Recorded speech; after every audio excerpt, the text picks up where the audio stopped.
I'm Sarah Chin, 31 years old. 17 days ago, I woke up in the cardiac ICU with a fresh scar down my chest and the knowledge that my parents had chosen wine over their granddaughter. The warning signs had been there for weeks. Shortness of breath. Chest pain that radiated down my left arm. Dizziness that made me grab onto counters and walls. But when you're a single mother to a 3-year-old daughter with autism, you don't have time to be sick. You push through. You ignore the symptoms. You tell yourself it's just stress. Until you collapse in the middle of Target while your daughter is having a meltdown in the cereal aisle. I remember the fluorescent lights spinning above me. The concerned faces of strangers. My daughter Lily's screams, high-pitched and terrified because her routine had been disrupted and mommy wasn't responding. Someone called 911. Someone else held Lily trying to calm her, not understanding that touch from strangers made it worse. The paramedics arrived fast. They did an EKG right there on the floor between the Cheerios and the Lucky Charms. "Ma'am, you're having a cardiac event," the lead paramedic said. "We need to get you to the hospital immediately." "My daughter," I gasped.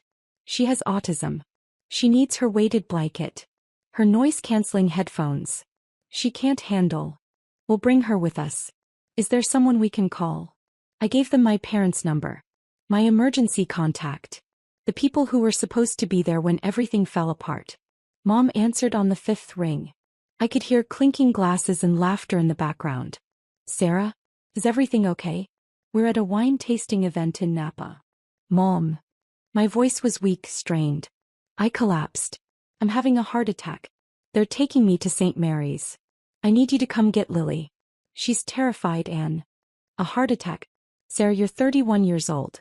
Young people don't have heart attacks. Are you sure you're not just having a panic attack?" The paramedic took the phone from me. "Ma'am, this is Michael Chin with the paramedic unit. Your daughter is experiencing acute cardiac distress. Her troponin levels indicate significant heart muscle damage. She needs immediate surgical intervention. She has a 3-year-old daughter here who needs family support." I heard my mother's sigh. That deep, disappointed sigh I'd heard my entire life. "We're 3 hours away. We just started the wine tour. We paid $400 per person for this. Mom, please." I was crying now. Lily needs someone she knows. She needs her routine. She needs. My father's voice came on the line. "Sarah, you should have planned better. You know Lily has special needs. You should have backup care arranged for emergencies like this." "This isn't a planned emergency, Dad. I'm having a heart attack." "Well, we can't just drop everything. Your mother and I deserve to enjoy our retirement. We're with the Hendersons and the Pratts. It would be incredibly rude to leave." The paramedic's jaw tightened. He'd heard every word. "Sir, your daughter needs emergency surgery. Your granddaughter has a mother who needs to be more responsible," Dad interrupted. "Tell Sarah to call that autism therapy center. They must have emergency services." The line went dead. I stared at the phone, my failing, damaged heart, breaking in an entirely different way. The paramedic handed me back my phone. "I'm sorry," he said quietly. "Do you have anyone else?" I scrolled through my contacts with shaking hands. My ex-husband was in Portland with his new family. My best friend was on deployment in Germany. The Autism Therapy Center was closed on weekends. Then I remembered the card Dr. Patterson had given me 6 months ago. Specialized Autism Care Services, 24/7 emergency support. I'd saved it in my phone, never thinking I'd need it. With the paramedics' help, I called. A woman named Jennifer answered immediately. "Sachs, this is Jennifer. How can I help?" "I need emergency care for my 3-year-old daughter with autism. I'm being transported for emergency cardiac surgery. She's nonverbal, has sensory processing issues, and she's already dysregulated from watching me collapse. I need someone who understands." "Stop right there," Jennifer said gently. "We've got you. Where are you now?" I gave her the details through tears. Lily's triggers. Her comfort items. Her communication device. Her dietary restrictions. Her bedtime routine. "We have a specialist named Amanda who's worked with nonverbal autistic children for 12 years. She can be at St. Mary's in 30 minutes. She'll bring sensory tools, familiar routines, everything your daughter needs." "How much will this cost?" "Our emergency rate is $85 per hour with an 8-hour minimum. But right now you focus on your surgery. We'll take care of your little girl like she's our own." I almost broke down completely. A stranger was offering what my own parents wouldn't. "Thank you," I whispered. "Thank you so much. Mama, you're going to be okay. And so is Lily." If you're genuinely enjoying this story, could you hit that like button? It helps me keep creating content like this. The emergency room was a blur of doctors, tests, and urgent conversations. My heart was failing. The left anterior descending artery, the one they call the widowmaker, was 95% blocked.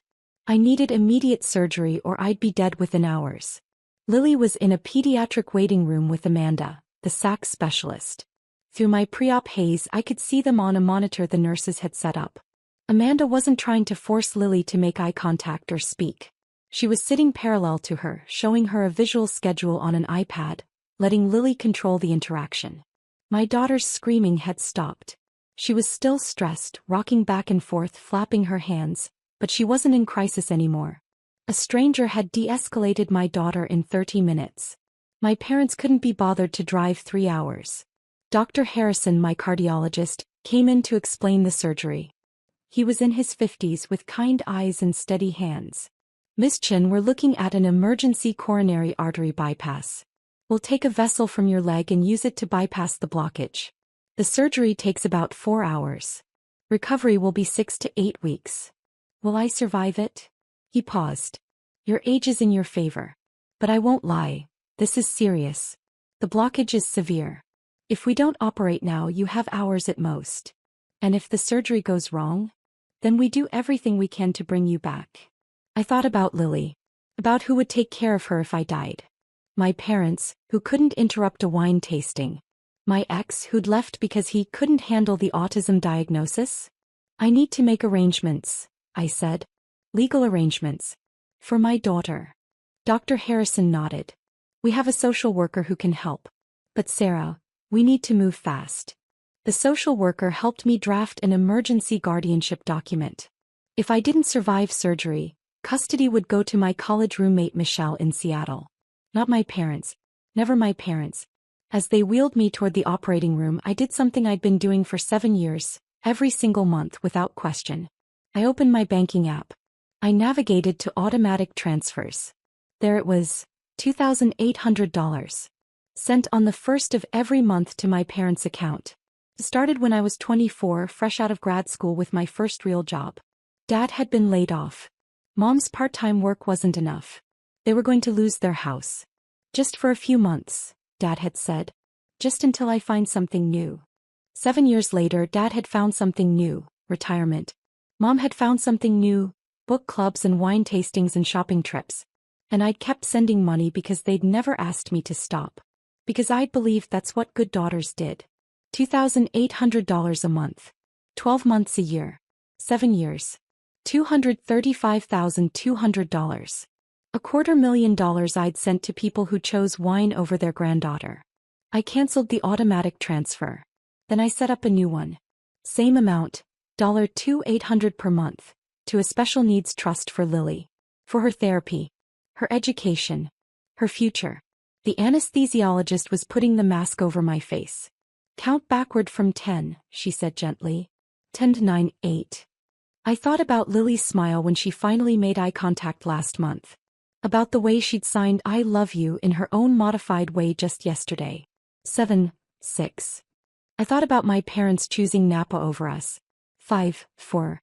I thought about Amanda, the stranger who showed up. 3. Family is who shows up. 2. Everything went dark. I woke up to the steady beep of monitors and the dull ache of a chest that had been cracked open and sewn back together. My throat was raw from the breathing tube. Every breath felt like broken glass. But I was alive. A nurse was checking my vitals. "Welcome back, Sarah. The surgery went perfectly. Dr. Harrison will be in soon to talk to you." "My daughter," I croaked. "Lily. She's fine. She's in the family area with her care specialist. They've set up a little sensory corner for her. She's doing great." Tears leaked from my eyes. Relief. Gratitude. Love. Dr. Harrison came in an hour later. "You did beautifully. The bypass is solid. You'll need cardiac rehabilitation and lifestyle changes, but Sarah, You're going to be fine. How bad was it really? He sat down and his expression turned serious. You were minutes away from complete cardiac arrest. If you'd waited another hour, even another 30 minutes, you wouldn't have made it to the OR. He paused. Do you know what caused this? Bad genetics. Stress. Partially. But Sarah, your medical history shows you've been under extreme chronic stress for years. Single parenting a special needs child with no support system. Financial strain. The constant fight or flight response literally damaged your heart. I processed that. My heart had broken from carrying everything alone. There's something else, Dr. Harrison said. I called your emergency contact. Your parents. To inform them the surgery was successful and you were stable. My chest tightened and it had nothing to do with the bypass. Your father answered. I told him you'd survived a critical surgery and would need significant recovery support. He said, and I quote, "That's good to hear. Let us know when she's back on her feet." Dr. Harrison's voice was carefully neutral. Then he asked if you'd still be able to take care of Lily or if they'd need to deal with that situation. Deal with that situation, I repeated. He called my daughter a situation. I informed him that that situation was his granddaughter who'd been terrified and alone while her mother underwent life-saving surgery. He said, well, Sarah chose to keep the baby despite the autism. She needs to handle the consequences. The heart monitor started beeping faster. Breathe, Sarah, the nurse said, adjusting something on my forearm. Don't spike your blood pressure. Dr. Harrison leaned forward. I've been a cardiologist for 26 years. I've seen a lot of family dynamics. But I want you to understand something. The people who should have been here weren't. And the people who were here were strangers who cared more about your daughter in 4 hours than your parents did in 3 years. 3 years. Amanda told me Lily was diagnosed at 18 months. She said you've been managing her therapy, her care, her entire support system alone. That your parents have visited exactly twice since the diagnosis and both times complained about Lily's behavior. I closed my eyes. It was true. All of it. I told your father something, Dr. Harrison continued. I told him that his daughter nearly died because her heart couldn't handle the stress of doing everything alone. That she'd been killing herself trying to be enough for everyone. Enough for Lily, enough for her job, enough to send them money every month. My eyes snapped open. You knew about the money? The social worker found the bank records when you were setting up the guardianship paperwork. She showed me because it was relevant to your stress levels. He shook his head. You've been sending them nearly $3,000 a month while working full-time and caring for a special needs child alone. That's not just generous, Sarah. That's self-destructive. They needed help. They needed to help themselves. And more importantly, they needed to help you. He stood up. I told your father all of this. I told him that you'd canceled the payments from your hospital bed and that you'd be redirecting that money to Lily's care. Do you know what he said? I waited. He said, she can't do that. That's our money. The heart monitor beeped faster again. Not, is she okay? Not, what can we do to help? Not, we're coming right away. Dr. Harrison's voice was cold. Your father's first concern was losing money he never earned. What did you say? I told him it was never his money. That his daughter had been subsidizing his lifestyle out of love and duty while she literally worked herself into heart failure. Then I told him that as your physician, I was recommending zero contact with stressors during your recovery. And that based on this conversation he qualified as a significant stressor. You didn't. I absolutely did. Then I hung up on him. I started laughing. It hurt my chest but I couldn't stop. Your job now is to heal, Dr. Harrison said. Physical healing and emotional healing. You've got a long road ahead. But Sarah, you don't have to walk it alone anymore. Amanda has already connected you with support groups for single parents of autistic children. The hospital's social worker has resources for financial assistance and respite care. You have people who want to help. Strangers, I said. People who don't even know me. People who see you, he corrected. That's more valuable than DNA. Over the next 3 days in the ICU, I had dozens of visitors. Amanda brought Lily for carefully timed, structured visits. Michelle called from Seattle, already researching how to move her family closer to help. My coworkers set up a meal train. Lily's therapy team sent cards and offered to adjust schedules around my recovery. My parents sent a text, "Glad you're okay. We need to talk about the money situation when you're feeling better." I blocked their number. On day 4, something unexpected happened. My hospital room door opened and an elderly man walked in. Late 70s, wearing a cardigan and wire-rimmed glasses. "Sarah Chin?" he asked. "Yes. I'm Robert Chin. Your grandfather." I stared. My father's father. The man I'd met exactly 3 times in my entire life because Dad had cut contact with him 20 years ago over some family argument I'd never fully understood. "How did you?" I started. "Dr. Harrison called me. He tracked me down through hospital records and told me what happened. What your parents did. What they didn't do." He pulled a chair close to my bed. "I need to tell you something about your father." I waited. 20 years ago your father asked me for money. A lot of money. He'd made some bad investments and was about to lose everything. I gave him $100,000 from my retirement savings to bail him out. Told him it wasn't a loan, it was a gift. No strings attached. I didn't know that. He never thanked me. Never acknowledged it. 6 months later he asked for more. When I said no, that I'd given what I could afford, he accused me of favoritism. Of loving his sister more. Of being a terrible father. Robert's voice was steady but sad. He cut contact completely. Refused to let me meet you. Told everyone I was a toxic person who'd abandoned the family. But you didn't. No. I sent birthday cards every year. They all came back unopened. I set up a college fund for you anyway. Your father found out and threatened legal action if I tried to contact you. So I waited. I figured one day you'd be an adult and could make your own choices. Why didn't you reach out when I turned 18? I did. I sent a letter to your college address. Your father intercepted it. Told you I'd died. My heart monitor started beeping erratically. He what? I'm sorry. I didn't know he'd lied until Dr. Harrison called me. He mentioned you seemed surprised I was alive. I felt like I'd been gutted all over again. My father told me you died when I was 19. We even had a memorial service. I cried for weeks. Robert's eyes filled with tears. I'm so sorry, Sarah. I never stopped trying to reach you. But your father made sure I couldn't. Why? Why would he do that? Because I knew the truth about him. Because I'd seen his patterns. Because I would have told you what he really was. A man who takes and never gives back. He reached into his cardigan pocket and pulled out an envelope. This is for you. The college fund I set up. I couldn't give it to you then, but I can now. Inside was a bank statement. An education fund in my name. Untouched for 13 years. $127,000. I invested the initial $50,000 and it grew, Robert said. It's yours. For Lily's therapy. For your recovery. For whatever you need. I couldn't speak. There's something else, he continued. Dr. Harrison told me about the money you've been sending your parents. About the $235,000 over 7 years. He shook his head. That was my money, Sarah.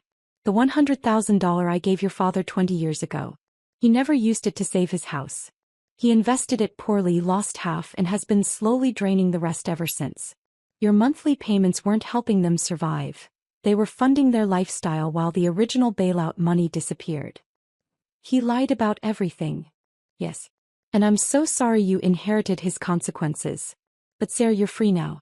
You know the truth. You've cut the financial cord. You can heal. He stood up carefully. I'd like to be in your life. And Lily's. If you'll have me. I know I'm a stranger, but you're the first person in my family who chose me, I said. That makes you more than family. That makes you a miracle. He smiled. I brought something for Lily. May I? He pulled out a small weighted lap pad in a soft purple fabric. Lily's favorite color. Amanda told me about her sensory needs. I made this myself. I used to do woodworking and sewing before my arthritis got bad. You made this for her? I've been making things for her for 3 years. Ever since I found out about her diagnosis through alternative channels. He looked sheepish.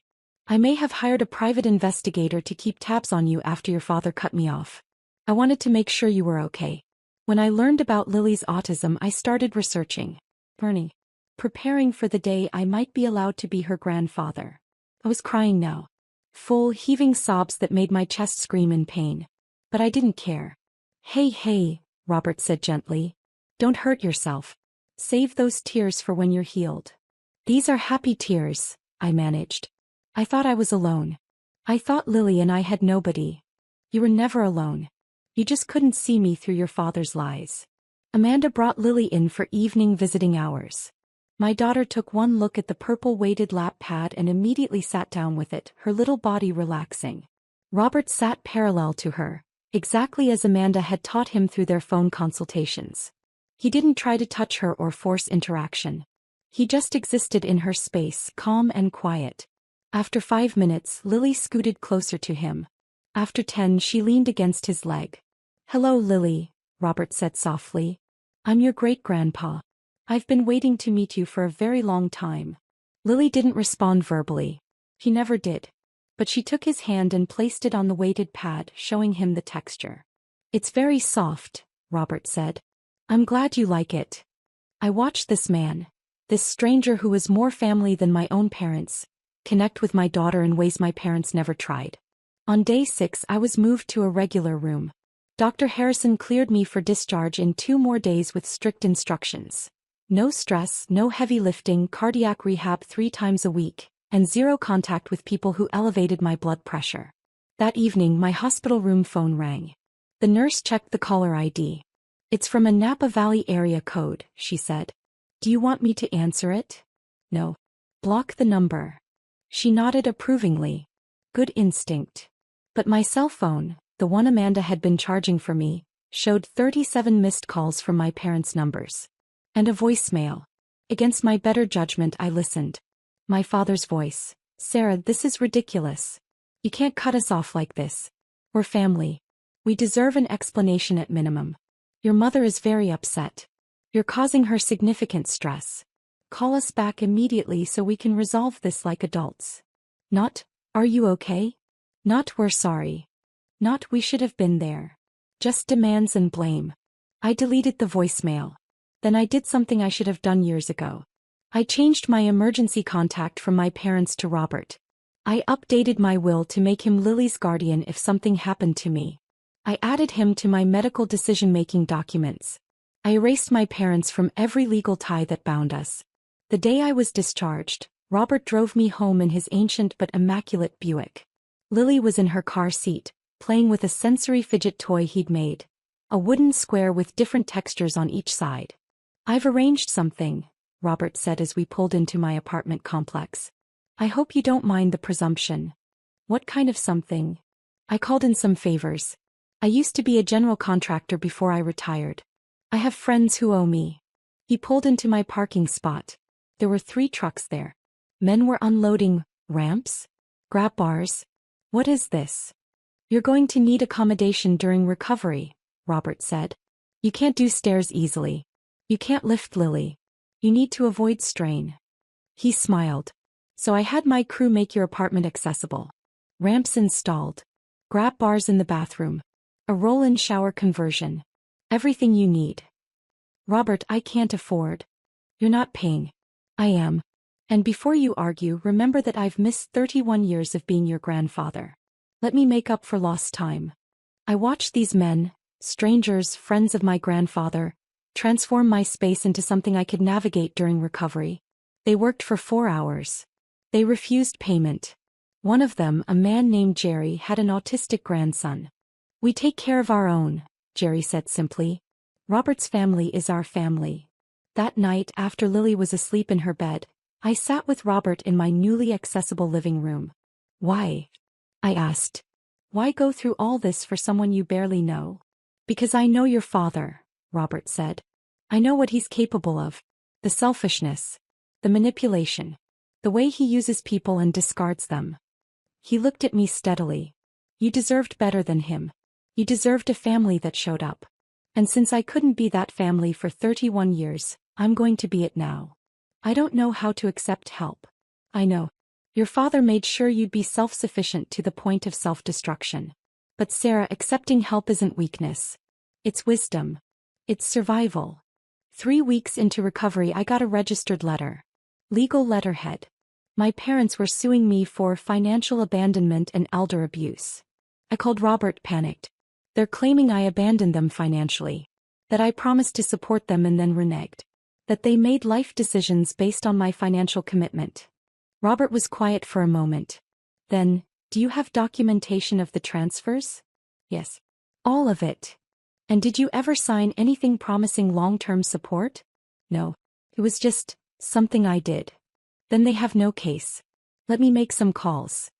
He connected me with his attorney, a sharp woman named Patricia who'd been practicing family law for 30 years. This is harassment, Patricia said after reviewing the documents. They're trying to intimidate you into resuming payments. We'll respond with a cease and desist. If they continue, we'll countersue for emotional distress. Can they really do that? Sue their own daughter. They can try. But Sarah, they'll lose. And more importantly, the judge will see exactly what kind of people they are. The case never made it to court. Patricia's cease and desist letter was so comprehensive, so devastating in its documentation of my parents' behavior, that their attorney withdrew. But the letter did something else. It outlined every failed moment. Every time they'd chosen convenience over their daughter. Every dollar I'd sent while struggling as a single mother. Every therapy session for Lily they'd skipped. Every milestone they'd missed. Patricia had included Dr. Harrison's statement.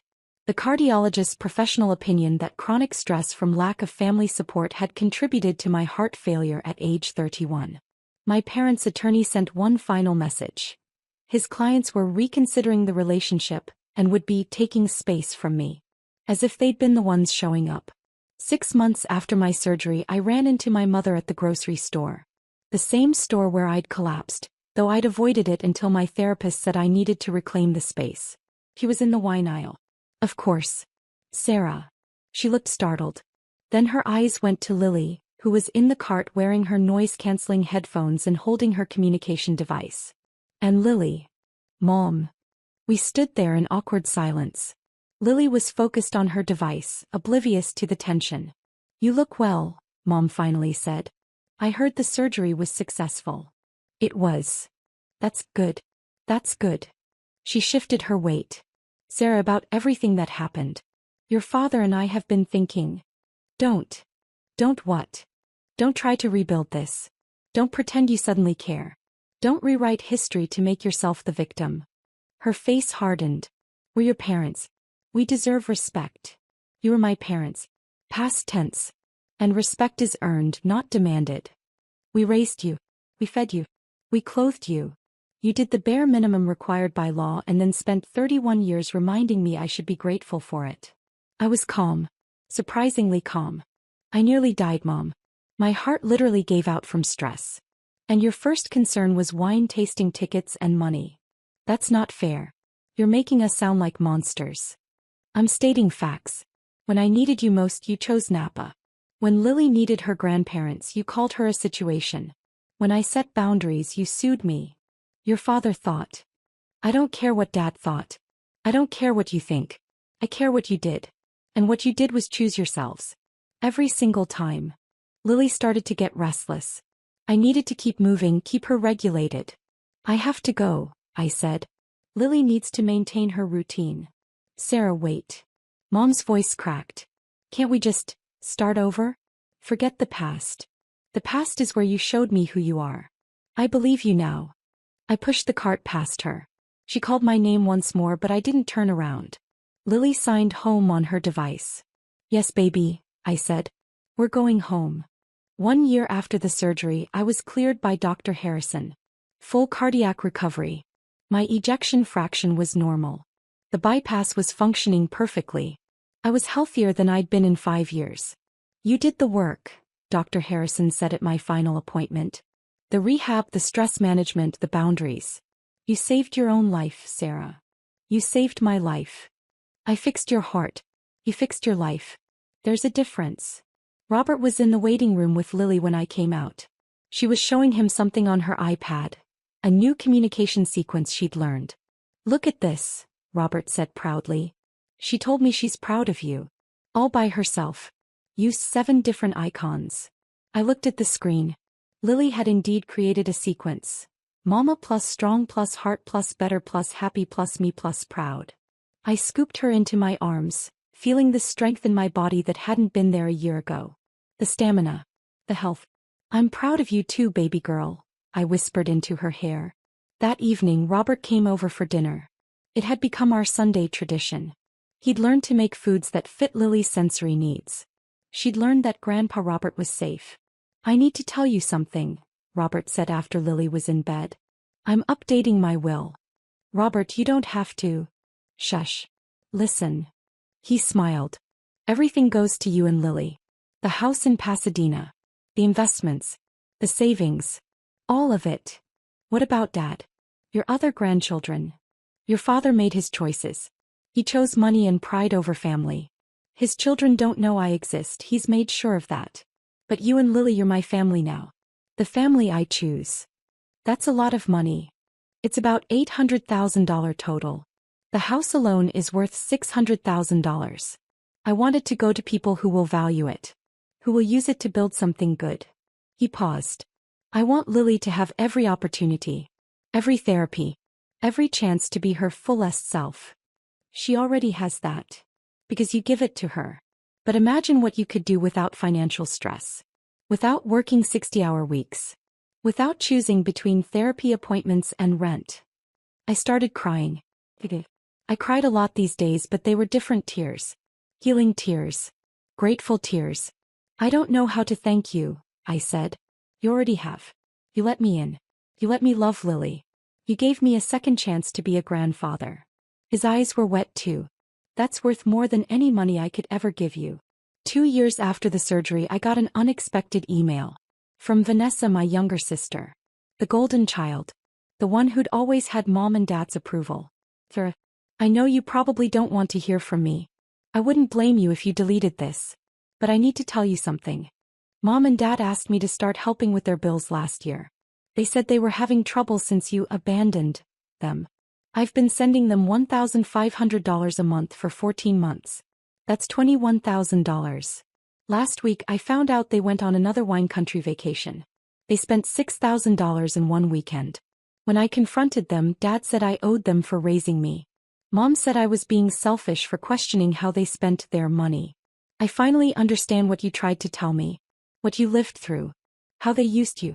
I'm stopping the payments. I'm setting boundaries. And I'm sorry I didn't believe you sooner. I'm sorry I sided with them when they sued you. I'm sorry for all of it. I don't expect you to forgive me. I just wanted you to know, you were right about everything. Your sister Vanessa. I read the email 3 times. Part of me felt vindicated. Part of me just felt sad. I wrote back. Vanessa. Thank you for telling me. I hope you find the strength to maintain your boundaries. You deserve better than being an ATM. I'm not ready to rebuild our relationship yet. Maybe someday. But I appreciate your honesty. Take care of yourself. I didn't hear from her again. And that was okay. Lily is 5 now. She's speaking in 3-word phrases. She makes eye contact when she wants to. She has friends from her autism-friendly preschool. She calls Robert Papa. He's the only grandparent she knows. Last week we were at the park. Lily was on the swings, Robert was pushing her gently, and I was watching from a bench, grateful for a body that could breathe deeply and a heart that beat strong. Another mother sat down next to me. Your daughter is beautiful. Does she see her other grandparents often? She has one grandparent, I said, watching Robert and Lily. The one who matters. What about your parents? They chose wine over their granddaughter during a medical emergency. So I chose myself and my daughter over them. The woman looked shocked. They really did that? They really did. And it taught me the most valuable lesson of my life. DNA doesn't make someone family. Showing up does.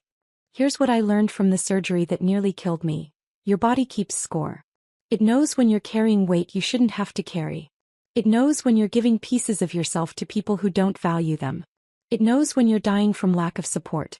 My heart literally broke from doing everything alone while supporting people who refused to support me back. But here's the other thing I learned. When you release the people who drain you, you make room for the people who fill you up. When you stop funding your own mistreatment, you can invest in your own future. When you accept that some people will never be who you need them to be, you can find the people who already are. I think about that $235,200 sometimes. The money I'll never get back. Money that could have changed Lily's life. Money that could have prevented some of my stress. But I also think about what I gained by cutting them off. Peace. Healing. Robert. A clear understanding of my worth. A family built on choice rather than obligation. That's worth more than any dollar amount. My parents send a card every year on Lily's birthday.